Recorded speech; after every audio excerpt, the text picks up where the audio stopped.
Lo que más ilusión nos hace, quizá, o una de las cosas que más ilusión nos hace, es cuando vamos a comprar unas botas para hacer el primer camino, por ejemplo. Ujú. ¿Qué tenemos que ver a la hora de comprar unas botas o unas zapatillas de senderismo o algo para hacer el camino?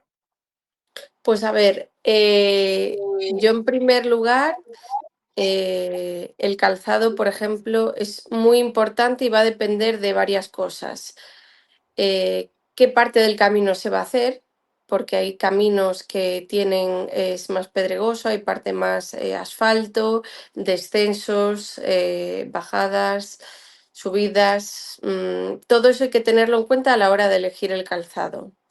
Lo principal es que el calzado ni quede prieto ni muy flojo, porque si al final llevo los dedos comprimidos, lo que va a ocurrir es que esos dedos van a tener compresión y en los primeros kilómetros, pues nos va a molestar, pero luego el pie deja de sentir en caliente y cuando nos descalzamos pueden aparecer uñas moradas, ampollas y incluso dolores a nivel de la planta del metatarso, ¿no? Entonces, los tips más importantes del calzado es holgura en los dedos, es decir, que respete el ancho de la horma de nuestro pie. Todos tenemos un ancho y un largo, entonces muchas veces no se trata del modelo, sino de qué nos va mejor a cada uno, porque hay un montón de marcas, ¿vale? Y dependiendo de la horma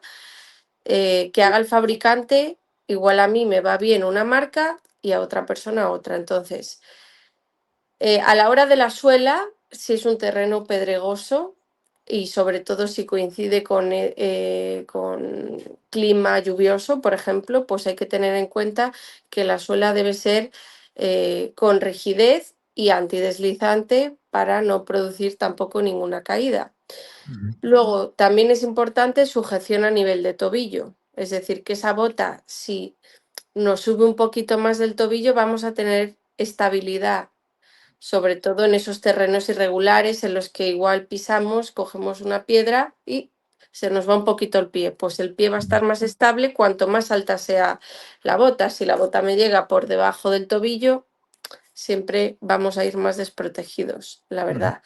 Y luego el material pues puede ser transpirable o tipo Gore-Tex, pues eso, en función también de la climatología, ¿no? Y muy, muy importante, no hacer el camino con un zapato nuevo. O sea, esa bota, ese calzado tiene que estar dado de sí, tiene que estar estrenado bien. Y importantísimo prepararse para el camino. El camino igual es algo que la gente, bueno, voy a hacer el camino de Santiago. No, hay que prepararse físicamente la musculatura, todos los días ir aumentando kilometraje para acostumbrar al pie, a los gemelos, al cuádriceps, a nuestro cuerpo, ¿no? No puedo pasar de no hacer ningún kilómetro a de repente hacerme 22 kilómetros diarios.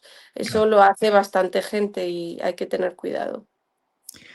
Aquí un poco el problema en el camino es que muchas veces tienes que llevar unas botas porque cualquier Claro, peso mayores, entonces hay que elegir un poco, a lo mejor algo mixto que puede servir un poquito para todo. Un día nos va a llover, otro día va a hacer un sol abrasador claro. y tendremos que hacer eso un poquito, ¿no? Entonces no sé cómo podremos, qué baremo de utilizar en ese sentido, porque no podemos elegir mucho el calzado. Tenemos que tener uno. Ya.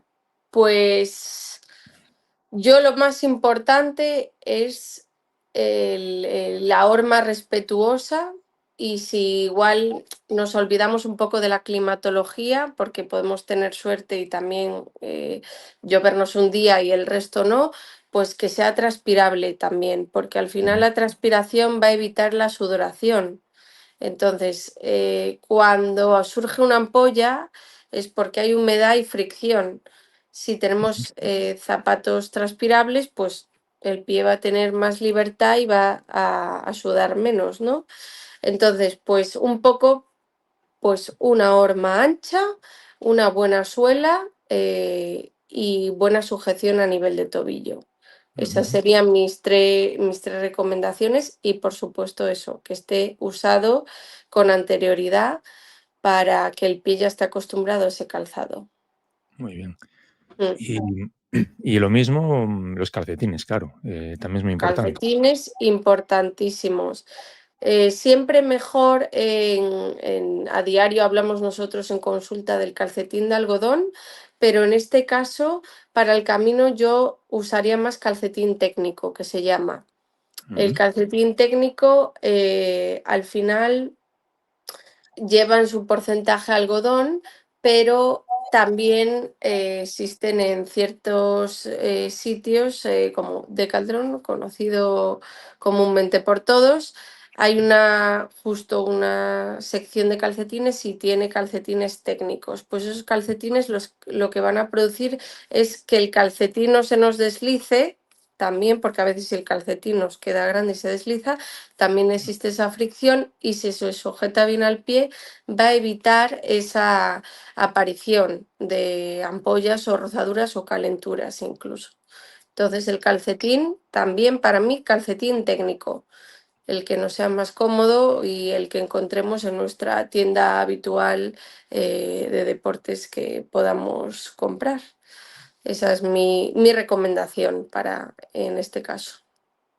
Y siempre que esté por encima de la bota, ¿no? Porque había gente que Eso lleva es. botas con calcetines tobilleros, estos. Eso es muy importante, que si el calzado es superior al nivel del tobillo, que ese calcetín me cubra hasta donde llega la bota o incluso un poquito más, para también que se sujete y no se nos escurra hacia abajo el calcetín, un poquito más alto incluso que la bota, con buena sujeción a nivel de tobillo o pierna.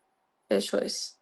Muy bien. Y, una vez que ya tenemos elegido calzado y calcetines, vamos a preparar un poco los pies. Ya dijiste que hay que tener, por supuesto, una mínima de preparación física, no pasar de Ujú, estar 12 horas delante de un ordenador, de eso es. repente hacer 20 kilómetros y con una mochila encima, además. Pero Totalmente. aparte, ¿cómo preparamos también un poquito los pies? Y suponiendo, claro, si tenemos algún problema ya de base, supongo que lo ideal sería ir a un podólogo, Eso o es, al acudir a especialista que sea, consulta. claro. Por Aún ejemplo, así, tema de deformidades, pues eso, poner un poco la puesta a punto que digo yo para el camino. Yo tengo muchos pacientes, sobre todo el año pasado, que acudieron a consulta, era su primera vez y venían un poco a revisarse el pie y luego a preguntarme estos tips de los que estamos hablando. Entonces, ujú, acudieron a un profesional antes que guiarse un poco por sus sensaciones y decir, bueno, voy a hacer el camino, pero me informo vía internet, ¿no? Pues estas personas se preocuparon y vinieron a consulta a preguntarme todas estas dudas.